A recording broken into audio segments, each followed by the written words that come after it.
So good evening.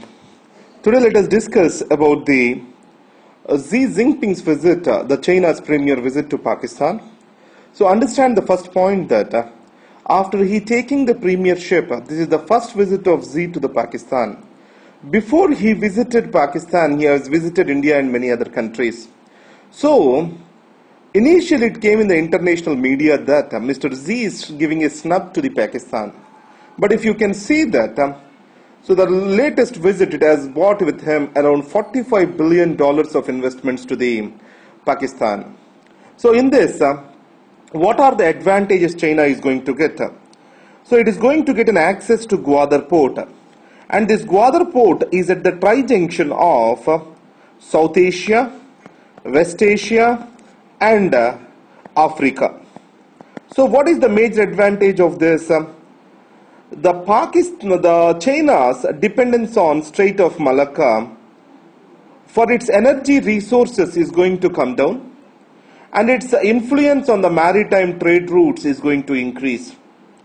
And the second thing is, the Gwadar port is providing a strategic access to Indian Ocean, and the major challenges here are, so the Xinjiang province, which is having the rebels, especially the Uyghur Muslims, who are very active in the Xinjiang province, they will get the higher employment opportunity.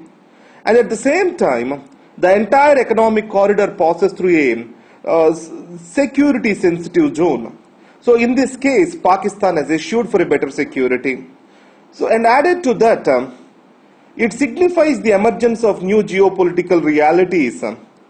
And India has to tune itself to the realities of the emerging multipolar world. For India, it may benefit from curtailing of the terror outputs, especially across the corridor from Xinjiang province, that is Kashgar to Gwadar. What is the challenge to India is it also flows through the Pak-occupied Kashmir, which India claims belongs to it. So it means a disputed territory is involved in this project. And hydroelectric power is going to come at the same place. So in this case, how India has to act?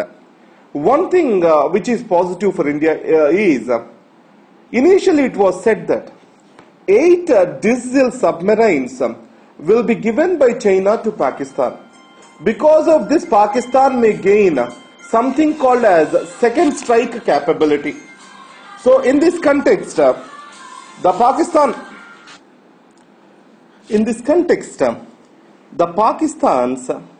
second strike capability for nuclear weapons might increase. But however, I did not see any discussion on these submarines at this stage. But however, if China supplies those submarines, it's a security risk to India. So in this, what is the conclusion? India has to take an independent engagement with China. And the second thing is, India has to balance on one side the engagement with Japan and ASEAN and the US. On the other side with the China, independent of each other. So these relations shall be based on maturity, realism and mutual benefit. So these are the things important with regard to the Xi's visit. Now, let's see the next article with regard to the net neutrality. So in this class, I am not going to discuss anything important of the net neutrality. So there is one important point they said is, the TRI's consultation paper says that the net neutrality is leading for the congestion of the telecommunication networks. It is because 10% of the mobile phone users are consuming 90% of the operators' broadband or operators' bandwidth. So it is not at all appealing because of the few reasons. According to them, the congestion can be effectively addressed by looking only at the quantity of data and preserving the net neutrality. This is a valid point. So the argument of the TRI can be countered saying that this particular concept, so the net neutrality does not mean that there is no service differentiation. It means that the choice has to be shifted towards the consumer, end customer, not to the network per se. This is what is the essence of this. So that's the beautiful point which I got from this particular article. So net neutrality is all about the consumer choice, is not about the network's choice. And next is, Mr. Ghani is about to visit, the Afghanistan president is about to visit. There are 3 agreements which are to be signed over here. One is mutual legal assistance agreement.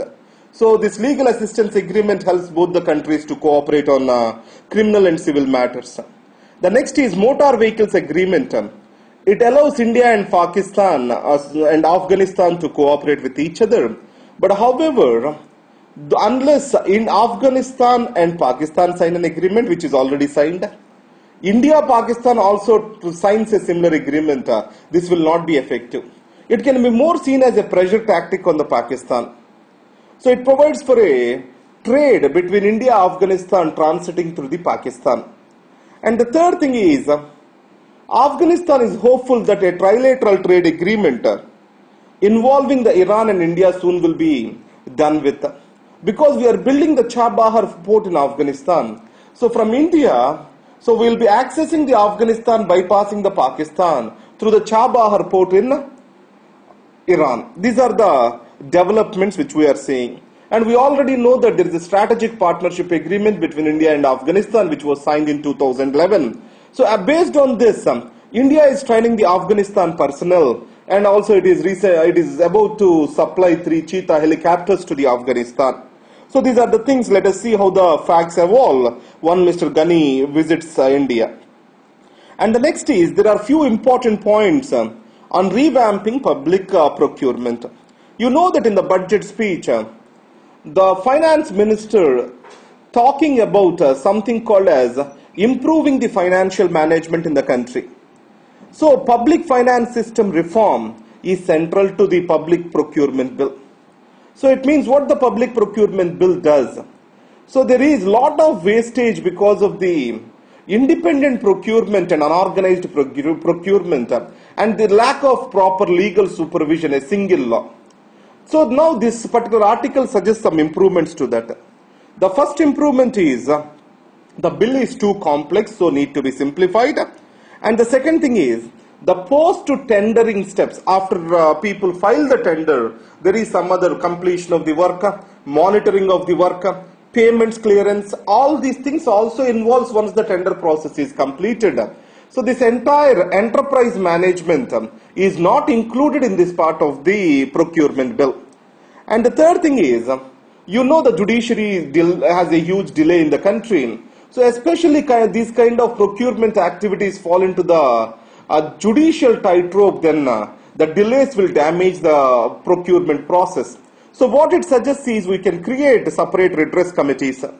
And next is, on line with the international practices, in the government a centralized nodal agency can be created, and a few systems need to be evolved to tune this nodal agency to function in a decentralized manner. And next is, the bill only talks about the procurement at the center, not the state. So we need to, it talks about the center, not at the states. We need to look into that particular issue. And next is, if the procurement is around less than 50 lakhs, it is not covered in the bill. So, and added to that, the competition can be eliminated with regard to the security reasons and also emergency procurements, etc. So certain safeguards and reporting mechanisms have to be kept in place to provide for the greater accountability. And added to the data management capabilities and standardization, skill set of officials, and definite general rules and broader principles, these are also shall be made to improve the Public Procurement Bill 2012. So the essence what it says is simplified bill. So don't delay. So create separate mechanism other than judicial mechanism. So post-tendering steps shall be improved. International practices such as agencies, special agencies shall be created. So even less than 50 lakhs and emergency procurements improve the mechanisms.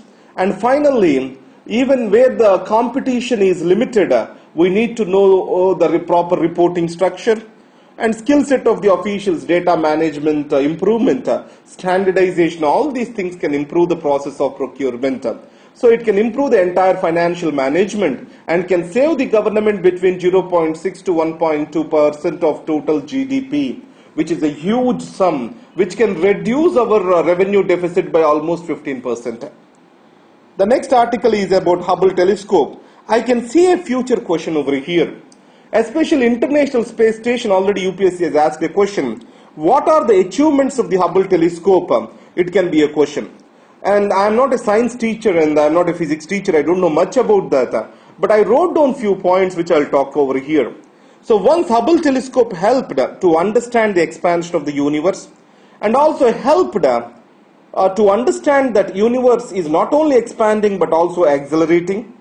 And also it has helped in documentation of crash landing of the comet Shoemaker Lane 9 on Jupiter. And next is discovery of the black holes, understanding of the crucial phase in the birth of the stars. So these are the various things which have helped us because of the Hubble Telescope. Actually, Hubble Telescope started as a failure experiment. Later, the repair was done, and up to now, 5 services are done, including the spectrometers, gyroscopes, new cameras, etc. So this is about Hubble Telescope's journey till now. So thank you very much and all the best.